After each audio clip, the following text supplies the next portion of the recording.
मुंबई उच्च न्यायालयाच्या कोल्हापूर सर्किट बेंचचं आज उद्घाटन संपन्न झालंय। या उद्घाटन प्रसंगी उपस्थित सर्वोच्च न्यायालयाचे सरन्यायाधीश आदरणीय आणि महाराष्ट्राचे सुपुत्र आदरणीय न्यायमूर्ती भूषण गवई साहेब, राज्याचे लोकप्रिय मुख्यमंत्री देवेंद्र फडणवीस साहेब, मुंबई उच्च न्यायालयाचे मुख्य न्यायाधीश आलोक आराध्य साहेब, न्यायमूर्ती आदरणीय चंद्रशेखर जी, न्यायमूर्ती मकरंद कर्णिक जी, न्यायमूर्ती महेश सोनक जी, रवींद्र घुगे जी, छत्रपती श्री शाहू महाराज खासदार आपले,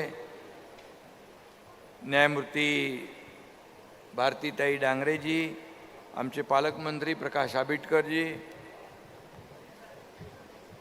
न्यायमूर्ती मनीष पितळे जी, अनिल किलोर, शिवकुमार दिघे, श्याम चांडक, गौतम अखंड, आमचे एजी वीरेंद्र सराफ जी, संग्राम देसाई, वसंतराव भोसले, विवेक घाडगे, मिलिंद जी आणि न्यायमूर्ती शर्मिला देशमुख जी, न्यायमूर्ती एच जे चपळगावकर,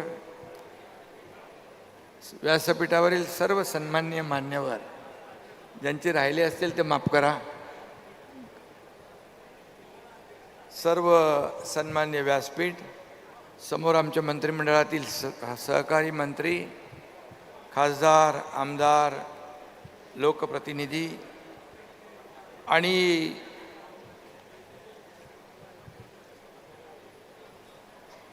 एवढ्या मोठ्या संख्येने उपस्थित सर्व वकील बांधव भगिनी आणि पत्रकार मित्रांनो, आजचा दिवस केवळ कोल्हापूरकरांसाठीच नव्हे तर संपूर्ण महाराष्ट्रासाठी एक ऐतिहासिक आणि आनंदाचा दिवस आहे।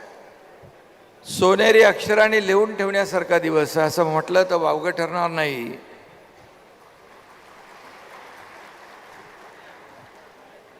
कोल्हापूरसह 6 जिल्ह्यातील वकील आणि पक्षकार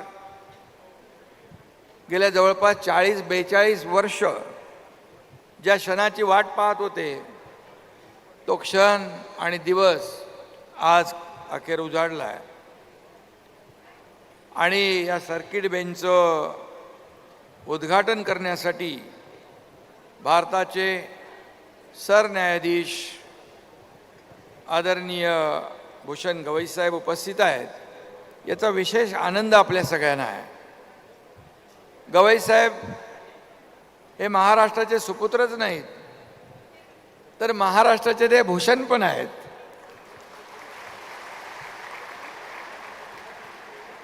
संविधानाचे रक्षण करते म्हणून त्यांनी सूत्र हाती घेतली।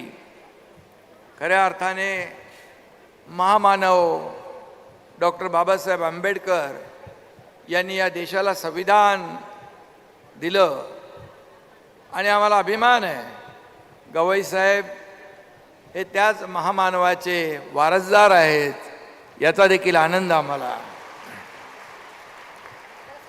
गवई साहेबांनी आजवर अनेक लँडमार्क जजमेंट दिली। न्यायव्यवस्थेला निष्पक्ष, जलद आणि पारदर्शक करण्यासोबतच संवेदनशील करण्यावरही त्यांचा भर होता आणि आहे। त्यांचा न्यायदानाचा प्रवास, त्यांचे ऐतिहासिक निर्णय, न्यायव्यवस्थेला बळकट करण्यासाठी त्यांनी दिलेले योगदान हे अतिशय अभिमानास्पद आहे आणि म्हणून आजचा दिवस आपल्यासाठी आनंदाचा आहे. न्यायदानाच्या क्षेत्रामध्ये महाराष्ट्राची खूप मोठी परंपरा आहे. त्या परंपरेतील खऱ्या अर्थाने त्या परंपरेच्या माळेतील गवई साहेब देखील एक मणी नव्हे एक मुकुटमणी म्हटलं तर वावगं ठरणार नाही. आणि म्हणून महाराष्ट्रातील 13 कोटी जनतेला त्यांचा सार्थ अभिमान आहे. मगाशी अगोदरच्या वक्त्यांनी या संदर्भातली अधिक माहिती दिली आहे. 1931 मध्ये छत्रपती राजाराम महाराज यांनी कोल्हापुरात उच्च न्यायालय आणि सर्वोच्च न्यायालय स्थापन केलं. कोल्हापूर गॅझेट आणि कोल्हापूर लॉ रिपोर्टमध्ये त्याचे संदर्भ सापडतात. त्यापूर्वी 1867 मध्ये जिल्हा न्यायालय स्थापन झालं. न्यायमूर्ती महादेव गोविंद रानडे हे कोल्हापूरचे पहिले जिल्हा न्यायाधीश होते. आणि या खंडपीठास मिळालेल्या मंजुरीच्या पार्श्वभूमीवर कोल्हापूर जिल्हा न्यायालयाच्या गौरवशाली भूतकाळाचं आज येथे स्मरण होताना म्हणजे स्मरण होतं आहे. आणि म्हणून छत्रपती शाहू महाराजांच्या राजवटीत याच कोल्हापूर परिसराने न्यायाचं राज्य कसं असतं हे अनुभवलं. आणि सामाजिक न्यायाचं आदर्श उदाहरण म्हणून शाहू महाराजांकडे पाहिलं. आणि त्यांच्याच कोल्हापुरात आज न्यायाचं मंदिर उभं राहिलं आहे. आणि म्हणून एक सामाजिक न्यायाचं वर्तुळ पूर्ण झाल्याची भावना आपल्या सगळ्यांच्या मनामध्ये आहे. कोल्हापूरमधील न्यायव्यवस्थेचा परीघ काळानुरूप विस्तारत गेला आहे. आज त्याचा पुढील गतिमान प्रवास देखील सुरू होतो आहे. यातून न्यायव्यवस्थेवरील विश्वास अधिक दृढ होईल याची खात्री आपल्या सगळ्यांना झाली आहे. मुख्य म्हणजे जो न्याय शेकडो मैल दूर होता तो आता आपल्या घरापर्यंत आलेला आहे. पक्षकारांना आता मुंबईच्या कोर्टाची पायरी चढण्याऐवजी तीच पायरी कोल्हापुरात आली आहे असं म्हटलं तर वावगं ठरणार नाही. आणि म्हणून मला आठवतं आहे आपल्या सरकारने देखील शासन आपल्या दारी हा उपक्रम यशस्वी राबवला. आता न्याय आपल्या दारी आला आहे हा देखील या ठिकाणी आजचा दिवस भाग्याचा आहे आपल्यासाठी. मी कोल्हापूरकरांचे, वकिलांचे, न्यायवृंदांचे सगळ्यांचं अभिनंदन करतो. कारण इथं न्यायासन आलं पाहिजे हा आग्रह अनेक वर्षाचा होता. तब्बल 42 वर्षानंतर कोल्हापूरकरांनी संघर्ष केला, आंदोलने केली. दीर्घकाळ चाललेल्या लढ्याला महायुतीच्या काळात आणि आता गवई साहेबांच्यामुळे याला न्याय मिळाला आहे. याचा आनंद आपल्याला आहे. न्याय देशाच्या कानाकोपऱ्यात पोहोचला पाहिजे, मागेल त्याला न्याय मिळाला पाहिजे हा आग्रह नेहमी गवई साहेबांचा असायचा. मला आठवतं आहे 3 महिन्यापूर्वी छत्रपती संभाजीनगरमध्ये झालेल्या सत्कार समारंभात देखील गवई साहेबांनी कोल्हापूर खंडपीठाच्या मागणीला पाठिंबा असल्याचं जाहीर केलं होतं. महाडच्या देखील उद्घाटनाच्या वेळेस देखील त्यांनी म्हटलं होतं. आणि कोल्हापूर सर्किट बेंचची स्थापना त्यांच्या भरीव योगदानामुळेच झाली आहे. गवई साहेबांनी स्वतः लक्ष घालून या ठिकाणी ही मागणी पूर्ण केली. खऱ्या अर्थाने महाराष्ट्राच्या सुपुत्राने आपल्या मायभूमीचे पांग फेडले असं म्हटलं तर वावगं ठरणार नाही. कोल्हापूरकरचा कोकणवासी आणि पश्चिम महाराष्ट्र गवई साहेबांचे हे ऋण कधी विसरणार नाही. कारण मुंबईला जाणं, 1 दिवस जाण्यात, 2 दिवस तिथे थांबण्यात, असा जो काही वेळ या ठिकाणी जायचा आता तो वाचणार आहे. आणि त्याचबरोबर मुख्य न्यायमूर्ती मुंबई उच्च न्यायालयाचे आलोक आराध्य साहेबांचं देखील अभिनंदन केलं पाहिजे. त्यांच्या कृतिशील पाठिंब्यामुळे हे खंडपीठ लवकर मार्गी लागलं. त्यामुळे त्यांचे आभार मानावे तेवढे थोडे आहेत. आणि आमच्या देवेंद्रजींच्या मुख्यमंत्री काळात काही वेळा माझ्याकडे देखील फोन आले, बा आंदोलन सुरू आहे वकिलांचं, उदय सामंत म्हणाले तिकडे काहीतरी गडबड होईल, मग असे तुम्ही सांगितलं. आता आमचं सरकार संवेदनशील आहे, त्यामुळे म्हणालं बाबा अरे लवकर करून टाकूया तिकडे.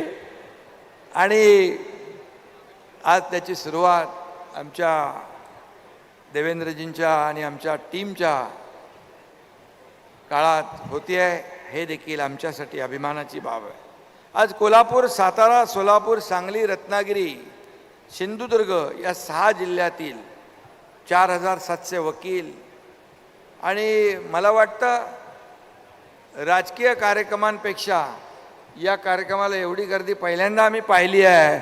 एवढा उत्स्फूर्त प्रतिसाद आणि पाठिंबा आणि जे काय उत्साह पाहायला मिळतोय तो वेगळंच काहीतरी बोलून जातोय.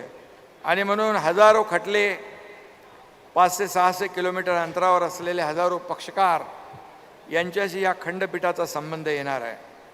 आणि जवळपास 6 लाख प्रलंबित प्रकरणांचा निपटारा इथं होईल. पश्चिम महाराष्ट्रातील नागरिकांना त्यांच्या कोर्टातील कामकाजासाठी वारंवार मुंबईला जावं लागणार नाही. आणि म्हणून मी मगाशी म्हणालो या ठिकाणी वेळ वाचेल आणि आता न्याय प्रक्रिया अधिक वेगवान होईल. पक्षकारांचा वेळ आणि खर्च वाचेल, शासकीय यंत्रणेवरचा भार कमी होईल आणि सर्वात महत्त्वाचं म्हणजे सामान्य पक्षकारांना वेळेत न्याय मिळेल, हे सगळ्यात महत्त्वाचं आहे. आणि म्हणून या प्रलंबित ज्या काही खटले आहेत त्याच्यामध्ये न्याय तर मिळेलच. आणि शेवटी न्यायालयही पक्षकारांच्या सोयीसाठी असतात. अशा वेळी कायद्याची विकसित पद्धत अथवा प्रशासनाची चौकट महत्त्वाची नसते. आणि म्हणून मगाशी काम सगळं बघत असताना आपण जे जुनं न्यायालय आहे तसंच हेरिटेज त्याचा लूक ठेवणं आणि कोर्टाच्या इमारतीचं काम देखील अतिशय उत्तम झालं. आणि म्हणून सार्वजनिक बांधकाम विभागाचे मंत्री आमचे शिवेंद्र बाबा आणि त्यांच्या टीमचं देखील मी मनापासून अभिनंदन करतो, कारण अतिशय उत्तम दर्जाचं काम या ठिकाणी पाहायला मिळालेलं आहे. आणि आता त्याचं सातत्य आपल्याला टिकवायचं आहे.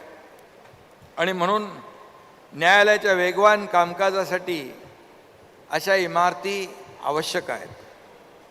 आणि जवळपास देशात माहिती घेतली तर 5 कोटी खटले प्रलंबित आहेत. 1,80,000 खटले 30 वर्षाहून अधिक काळ प्रलंबित आहेत.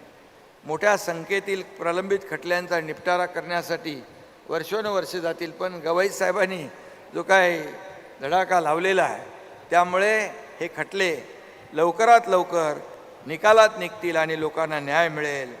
आणि मी हेही सांगतो, गवई साहेब आमच्याकडे कॅबिनेटमध्ये जेव्हा तुमच्या कोर्टाचे विषय येतात, इमारतीचे असतील नाही तर आणखी कुठलेही असतील, आम्ही एका सेकंदाचाही विलंब लावत नाही, ताबडतोब मंजूर करून टाकतो. कारण शेवटी हा न्याय सर्वसामान्य माणसाला मिळणार आहे आणि त्यामुळे इन्फ्रास्ट्रक्चर पण पाहिजे. आणि म्हणून गेले आपण हे सगळे जे काय गेल्या 10-11 वर्षात आपण जो काय आमूलाग्र पाहतोय आणि पक्षकाराच्या न्याय व्यवस्था दारापर्यंत ही केवळ घोषणा कागदावर न राहता ती प्रत्यक्ष अंमलात आली पाहिजे, यासाठी आम्ही प्रयत्न करतोय. मी जेव्हा मुख्यमंत्री होतो तेव्हा देखील आमच्या टीमने जे काम केलं आणि आता देवेंद्रजी आणि आम्ही तेच काम त्याच वेगाने पुढे नेतोय. मला आठवतं आहे की जून 22 पासून एकूण 32 न्यायालये स्थापन झाली, त्यात 14 जिल्हा आणि अतिरिक्त सत्र न्यायालयांचा समावेश आहे. कोल्हापूरचं हे खंडपीठ देखील त्याच प्रयत्नातून या ठिकाणी उभं राहिलं. हा देखील या ठिकाणी आमच्यासाठी अभिमानाचा बाब आहे. आणि म्हणून आता मगाशी आबिटकर म्हणत होते पालकमंत्री शेंडा पार्कमध्ये देखील जी जमीन आहे, मुख्यमंत्री महोदय त्या बाबतीमध्ये सांगतीलच. शेंडा पार्क या ठिकाणचं जे आपली 75 एकर जमीन आरक्षित केलेली आहे तो देखील न्याय मिळेल. आणि कोल्हापूर खंडपीठ सुरू झाल्यामुळे मुंबई उच्च न्यायालयामधले मोठ्या प्रमाणावरचे खटले कमी होतील आणि न्याय फास्ट ट्रॅकवर मिळेल, ही आपल्या सर्वसामान्य जनतेची अपेक्षा आहे, ती पूर्ण होईल. आणि त्यासाठी कार्यक्षम यंत्रणा अस्तित्वात असली पाहिजे आणि म्हणून आपण सगळ्यांनी मिळून त्यासाठी प्रयत्न करतोय. न्याय देण्यासाठी न्यायपालिका आणि न्याय यंत्रणा आहे आणि म्हणून मुळात सर्वसामान्य दुर्बल, गोरगरीब आणि उपेक्षित घटकांना सामाजिक न्याय मिळाला पाहिजे, ही भावना आपल्या सर्वांची आहे. आणि म्हणूनच त्यासाठी गवईसाहेब, आम्ही महायुतीच्या सरकारमध्ये अनेक कल्याणकारी योजनाही राबवल्या आणि सर्वसामान्य शेवटच्या घटकाला त्याचा लाभ मिळाला पाहिजे यासाठी आम्ही प्रयत्न केला आहे. उपेक्षित घटक मुख्य प्रवाहात आला पाहिजे, त्याच्यावरचा अन्याय दूर झाला पाहिजे आणि डॉक्टर बाबासाहेब आंबेडकरांना अपेक्षित सामाजिक न्याय मिळाला पाहिजे यासाठी आम्ही प्रयत्न करतो आहे. आणि म्हणून कायद्याचं राज्य टिकवणं, न्यायाचा वसा पुढं नेणं ही कुणा एकाची जबाबदारी नाही, आपल्या सर्वांची सामूहिक जबाबदारी आहे. आणि म्हणून न्यायव्यवस्था ही लोकांचं एक आशास्थान आहे आणि भारतीय जनतेचा न्यायव्यवस्थेवर दृढ विश्वास आहे आणि तो विश्वास, ती आशा या नव्या खंडपीठाच्या माध्यमातून अधिक दृढ होईल अशा प्रकारचा विश्वास बाळगतो आणि गवई साहेबांचं मनापासून अभिनंदन करतो. जेव्हा जेव्हा ते महाराष्ट्रात येतात तेव्हा तेव्हा खूप आनंद होतो. एक महाराष्ट्राचा सुपुत्र देशाच्या सर्वोच्चपदी सरन्यायाधीशपदी बसलाय याचा सार्थ अभिमान आणि आम्हाला गौरव आहे. आणि एवढ्या मोठ्या पदावर जाऊन देखील त्यांची विनयशीलता, शालीनता, नम्रता पाहिल्यानंतर विश्वास बसत नाही. परंतु त्यांना जे जुने जुने लोक भेटतात त्यांना नावाने हाक मारतात, त्यांच्यावर फोटो काढतात, असा सरन्यायाधीश आम्ही पहिल्यांदा पाहिला आहे. आणि म्हणून मी पुन्हा एकदा आपलं महाराष्ट्राच्या वतीने मनापासून अभिनंदन करतो, मनापासून आपल्याला खूप खूप धन्यवाद देतो. जय हिंद, जय महाराष्ट्र.